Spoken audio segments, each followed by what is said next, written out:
मुख्यमंत्री लाचार और विवश हो जाता है, बेबस हो जाता है, तो जाहिर सी बात है कि अफसरशाही का सहारा लेता है।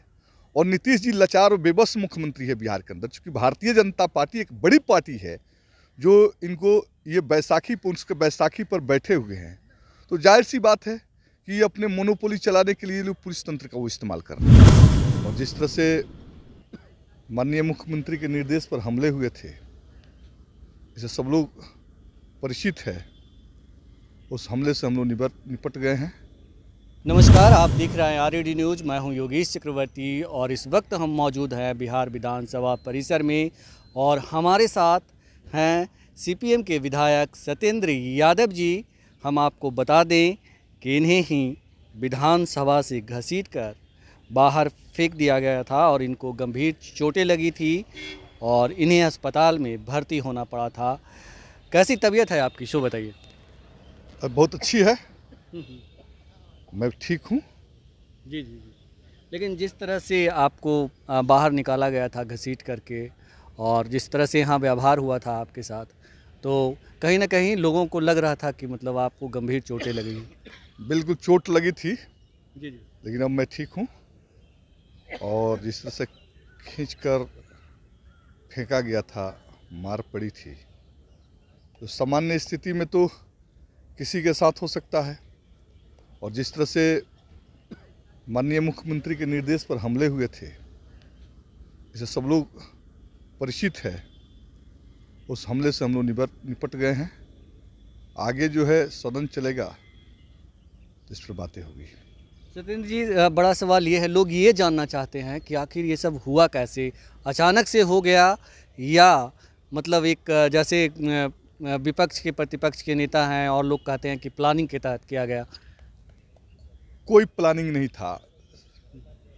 विशेष सशस्त्र बल के जो कानून आया था, बिल आया था, उस बिल पर पहले से विपक्ष जो है ऐतराज जता चुका था। हमने भी कहा था कि सदन के अंदर इसको हम लोग प्रयास करेंगे कि यह बिल प्रस्तुत नहीं हो। और सुबह से ही इस बिल को प्रस्तुत करने की सरकार की तरफ से कोशिश थी और विपक्ष जो है इसका प्रतिवाद कर रहा था। तो सदन के अंदर सरकार कमज़ोर स्थिति में है, सब लोग जानते हैं, और एक मजबूत विपक्ष के रहते ये कार्रवाई संभव नहीं था। इसलिए माननीय नीतीश कुमार जी जो है मजबूत विपक्ष से मुकाबला करने के लिए संसदीय जो परिपाटी है उसको तोड़ते हुए, लोकतांत्रिक मूल्यों को तिलांजलि देते हुए विपक्ष पर एक तरह से जो है हमला बोल दिया युद्ध की तरह, और जबरिया इस बिल को पास करा दिया। तो इस तरह की कोई प्लानिंग नहीं थी। ये परिपाटी है सदन में अध्यक्ष के आसन के सामने या अध्यक्ष के जो है ऑफिस के सामने प्रदर्शन करने की, और ये कोई नई बात नहीं है। कर्पूरी ठाकुर के ज़माने से, कांग्रेस के ज़माने से, राजद की सरकार रही उस ज़माने से, और इधर बीच में जो महागठबंधन की सरकार थी उस ज़माने में भी अध्यक्ष के आसन के समक्ष प्रदर्शन होते रहे हैं। अध्यक्ष के चेंबर के समक्ष विपक्ष अपने प्रदर्शन करके बात उठाता रहा है। ये सामान्य प्रक्रिया का हिस्सा है।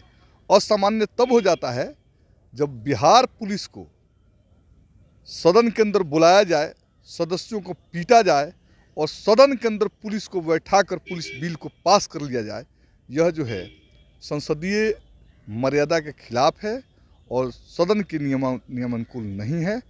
सरकार ने ऐसा किया और सरकार ने क्यों किया, यह तो बात नीतीश जी बतलाएंगे, हम तो नहीं। ये बताइए कि जिस तरह से बिल पास कराया गया, क्या ये सरकार जो है विपक्ष से घबराई हुई है और हिटलर शाही की तरफ बढ़ रही है? देखिए, जब मुख्यमंत्री लाचार और बेबस हो जाता है, तो जाहिर सी बात है कि अफसरशाही का सहारा लेता है। और नीतीश जी लाचार और बेबस मुख्यमंत्री है बिहार के अंदर, चूँकि भारतीय जनता पार्टी एक बड़ी पार्टी है जो इनको ये बैसाखी पर बैठे हुए हैं, तो जाहिर सी बात है कि ये अपने मोनोपोली चलाने के लिए लोग पुलिस तंत्र का वो इस्तेमाल कर रहे हैं। पुलिस तंत्र का इस्तेमाल के लिए मतलब मिलिट्री जो पुलिस है उसको विशेष अधिकार दिया गया कि बिना वारंट के आप किसी को गिरफ्तार कर सकते हैं, किसी की तलाशी ले सकते हैं, और तो और उनके खिलाफ जो भी व्यक्ति है वो कोर्ट भी नहीं जा सकता सरकार की मंजूरी के बिना। तो ये एक तानाशाही का प्रतीक है। जाहिर सी बात है, जब बिहार की जनता ने नीतीश कुमार को खारिज कर दिया उसके बाद भारतीय जनता पार्टी अपने गोद में बैठाकर माननीय नीतीश जी को मुख्यमंत्री बनाई हुई है। तो एक लाचार और बेबस मुख्यमंत्री के पास सिर्फ पुलिस एक्शन के सिवाय कोई रास्ता नहीं है। इसलिए पिछले 15 वर्षों में देखिएगा कि जब तक उनको जन का समर्थन प्राप्त था, इस तरह के कानून की कोई ज़रूरत नहीं पड़ी। जब जन का समर्थन हट गया, बीजेपी के बैसाखी पर सरकार चला रहे हैं, तो जाहिर सी बात है कि सरकार को बचाए रखने के लिए, अपनी अस्मिता को बचाए रखने के लिए, अपने पार्टी को बचाए रखने के लिए अफसरशाही पर निर्भर है। इसलिए पुलिस तंत्र को मजबूत करना चाहते हैं। इस विधेयक को पास करके 22,000 बटालियन खड़ा करके वो जो है अपने मोनोपोली बिहार के अंदर चलाना चाहते हैं। लेकिन ये बात जग जाहिर है कि जनता जिसके साथ होती है, मोनोपोली उसकी चलती है। जैसे भोजपुरी में कहा है, जनता मेहरबान तो गधा पहलवान। जनता अगर मेहरबान रही तो इनकी सरकार चली है।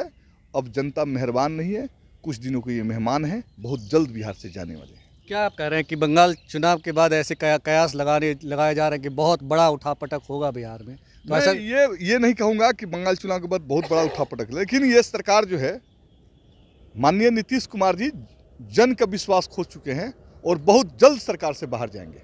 आप लोग की अगली मतलब क्या है, रणनीति क्या है, क्या करेंगे आप लोग? जैसे प्रतिपक्ष के नेता ने कहा कि हम माफ़ी नहीं मांगेंगे तब तक सदन का बहिष्कार करेंगे। हमारा नेता ने बोल दिया, माननीय तेजस्वी जी ने जब बात रख दी तो बात कुछ बचती नहीं है जिसमें मैं प्रतिक्रिया दूँ। चलिए, हमसे बात करने के लिए आपका बहुत शुक्रिया। तो ये थे सीपीएम के विधायक, मांझी से विधायक हैं ये सत्येंद्र यादव जी, जिन्हें विधानसभा के अंदर से उठाकर बाहर फेंक दिया गया था। यहीं पे उन्हें घसीटा गया था, जिनका कहना है कि मौजूदा नीतीश सरकार जो है वो जनमत का भरोसा खो चुकी है, इसीलिए काला कानून लाने का काम की है, जिसका ही हम लोग विरोध कर रहे थे। और उस काला कानून को पास करवाने के लिए ही सरकार ने हम लोगों पर लाठी डंडे चलाए। योगेश चक्रवर्ती, RAD न्यूज़, बिहार विधानसभा।